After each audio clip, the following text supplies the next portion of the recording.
Today I'm going to show you how to make a dovetail display box. This is a great project for lots of different things. You can make it lots of different sizes, so please, if there's something that, a special size you want to make it, by all means change some measurements, make it to fit something cool that you have at home or some special heirloom of the family's.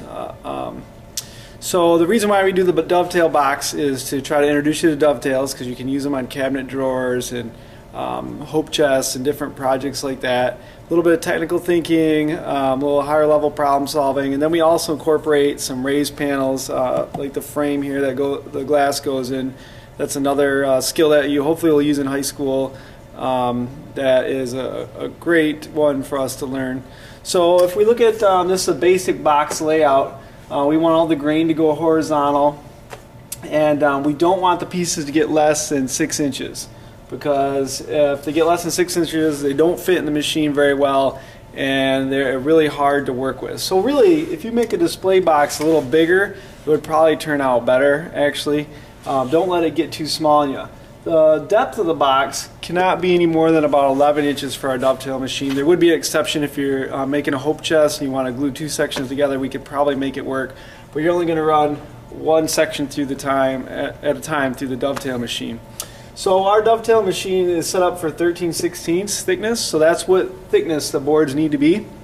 So before you cut your boards down, anything under 12 inches, remember we can't put that through the planer to make it thinner. So make sure we need to make it to this thickness first. The 13/16 needs to happen before these other cuts happen.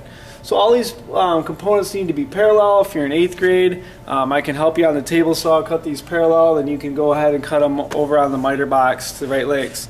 Also remember, when you're on the miter box, if it's under 6 inches, you need to use the clamp, so that way your hand is at least 12 inches away in the margin of a safety zone there.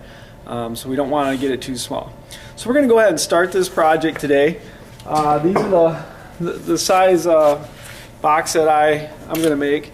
And you could make all 4 boards the same size, or you could make them different. So these ones are a little bit shorter than these ones, and I'm going to make this the front and the back. The longer boards are going to be my front and my back. So if I'm looking back at my board here, this would be what we call the front and the back right here. And the reason why we're going to call that the front and the back is for the sake of making a drawer. So if we're making a dovetail drawer, that's what we call the front and the back. So when I make this box, I'm going to go ahead and call those the front and the back. So actually my dovetail is going to be on the side of the project a little bit, which if you don't want them on the side, then you can call, these would still be called the sides, but we can rotate it around so they're on the front. So it's really up to you how you do this. But this is the way I'm going to choose to do it. So I have my 4 pieces. One of the first things I'm going to do is label it front and back and side. So I'm just going to take my pencil. You want the words on the worst side, so that will eventually be the inside of the box. So I'm just going to look at the board and decide which face I like the best, and I'm going to label it BF and then SS. So depending on where I'm at. Alright, let's go to the dovetail machine. So we are very lucky to have a dovetail machine. I'm sure several schools do not have these. This one is $2,700, so we have to be extra careful with it. It'd be nice to, you can make lots of different drawer applications and different things, and once you learn how to do it, you'll become very comfortable and it'll go really well.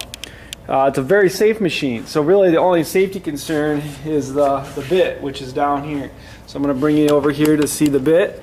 It's really small and it isn't very exposed, so I'm actually going to have to turn the camera a little bit, and right there is the cutting bit. So pretty small, it's pretty concealed, so it should be pretty easy to stay out of that area, so that way you don't get hurt.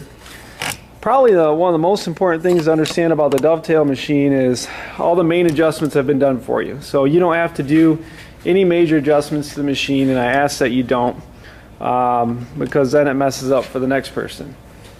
So once again, my boards have to be 13/16 thick, and all this is already set up for you, so you don't have to do any adjustments there. The main adjustments that you're going to do will be on the clamps. So here's our two clamps. This will clamp the front and the back, and these ones will clamp the sides. And I have it wrote right on here, front, back, sides.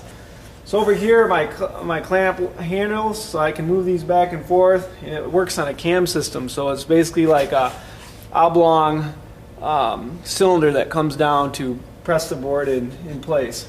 So I'm going to put the front in here where I see the word F for front, and I'm just going to loosely clamp it. Now I'm going to put the side in, and then I'm going to loosely clamp the side, and then go right up here against these plastic pieces here. Those are my guide pieces, and you'll be able to kind of see exactly what I'm doing here now. So here's my front, my back, and here's my sides. I want them up against this plastic. And now I'm going to fine tune it a little bit more. So now I'm going to bring my front all the way up to my sides, and now I'm going to tighten it. So when I come over here to tighten this lever, here's my top lever and my bottom lever. I'm going to push this towards the wall. I'm going to push it away from me that way to tighten it.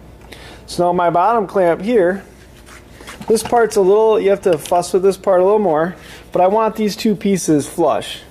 So I'm going to move this maybe just a tiny bit higher so it's not quite flush. So that way when I apply the pressure of the clamp, it actually moves it down and now it's flush. So this should be really nice and flush.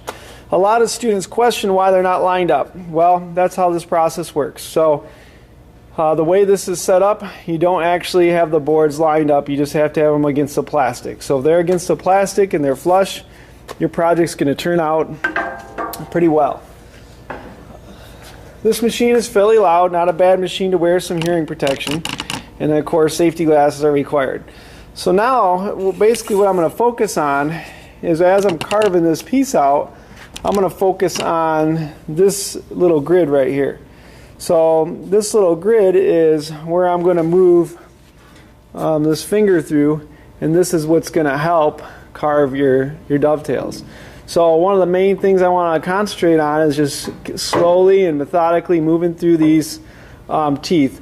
I don't want to ever just plunge it and let it go. I want to hold on to the machine and then slowly move it across.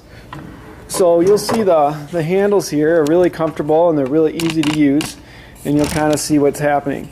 So for the first dovetail I cut, I'm going to bring this all the way down so you can kind of see the bit and what is happening here with that. And then the next one I do, I'll show you what I'm doing more up at the top. So you'll kind of understand the whole process both ways. I'm going to move this in a little closer so you can see.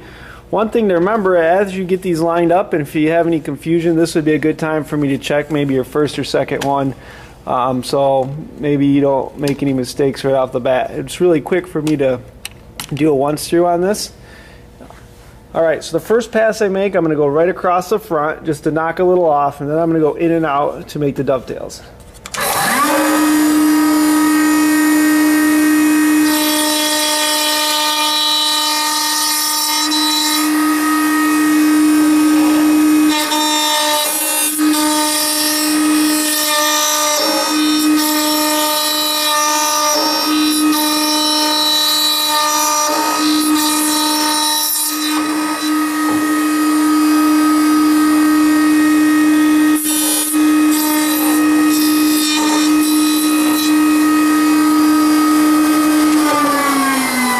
One thing you may have noticed is before I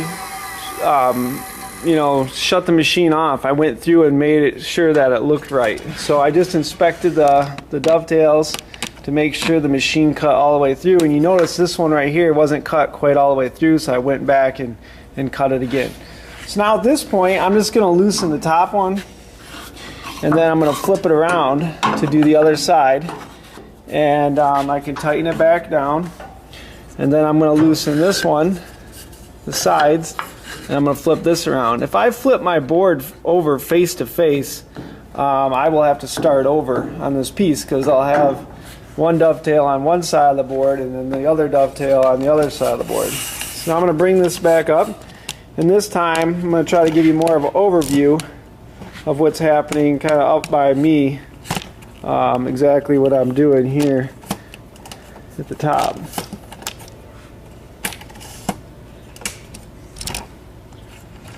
Alright, so kind of be able to see what I'm doing here now.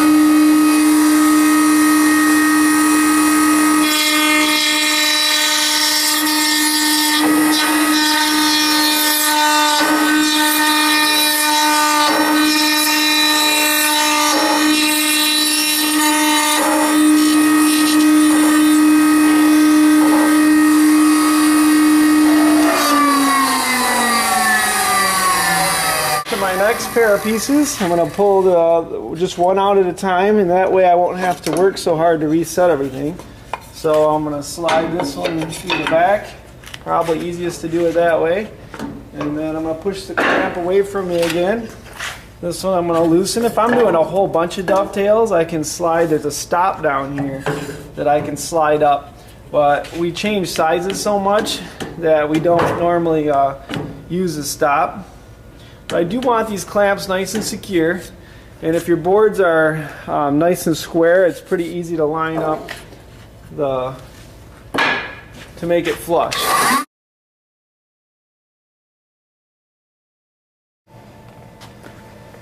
Okay, here we are at the next step. There's no glue in the box yet, so none of these corners have been glued together. The dovetails haven't been glued together at all. I just have this red clamp on here. It's clamped on here for support, and then I clamp the red clamp to the table. That will help keep this box from moving around. So my task right now is to put a groove in the bottom so we can insert the bottom of it. So I do this on drawers or boxes or whatever we're making. This is a really neat way to do this because then you don't see anything on the sides, and but we do that before we glue this together. So I'm just going to take the router. This is a rabbiting bit on the router. It's about a quarter inch across, and I have to have it set up about this far away from the base. So this measurement between the base and the bottom part of the router bit is about a quarter inch. So my job here, and this is what gets kind of tricky, so I'm going to start the router in the middle, and then I'm going to ease it into the sides, and I'm going to work my way around. And for this one I go clockwise around. Now, if I notice that my box is going to fall apart like this when I get to that end, that will require me to maybe put one more clamp on this side as well. So I'm going to go grab one more clamp because I just noticed that this is probably going to be just a little loose as well. So I'm going to grab. Okay, so now I have it clamped pretty good. Checking these for fit, make sure they're not going to move around. They're looking pretty good. I'm going to wear some ear protection, and I'm going to carve out this little groove now. You should have passed the router safety test before you do this as well.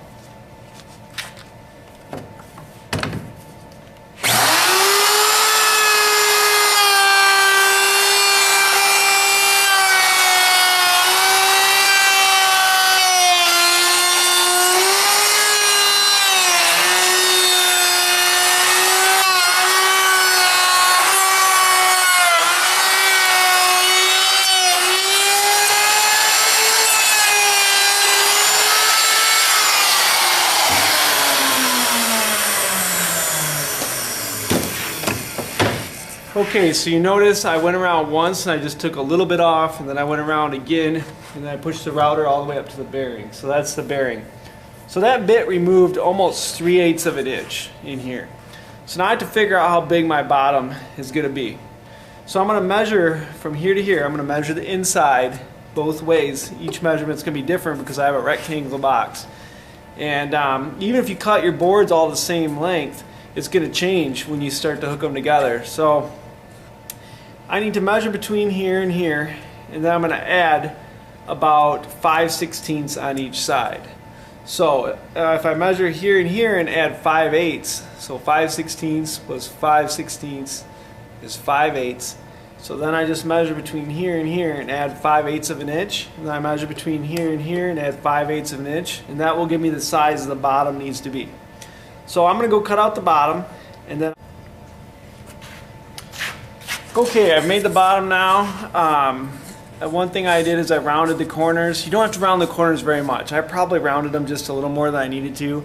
It's about the radius of a quarter. So if you put a quarter in the corner and you just kind of match that, trace a quarter, that's going to be pretty close. But you don't want to round them too much, or you'll see a hole right through the bottom. So I've cut the bottom. You could probably get away with cutting this just on the bandsaw. If it's a big enough board, you can use a miter box. You can bring it to me and I'll help you cut it on the table saw as well, if that would be easier.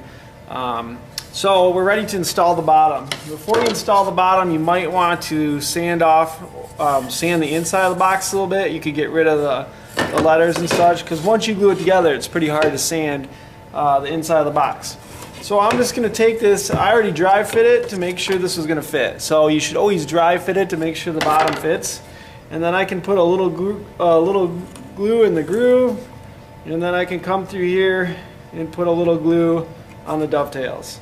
So I'm going to do that on all sides, and you know, you can do this back by the glue table if you think you're going to make a big mess. If you can clean up any mess that you make, it'd be okay to do this over here on the tables.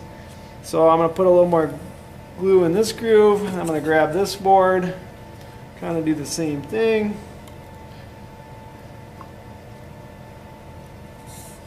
Okay, now before I do the top over here, I'm going to insert the bottom. I'm putting the best side in towards the box, and then of course the other side I'm not going to see, so I'm not as worried about that.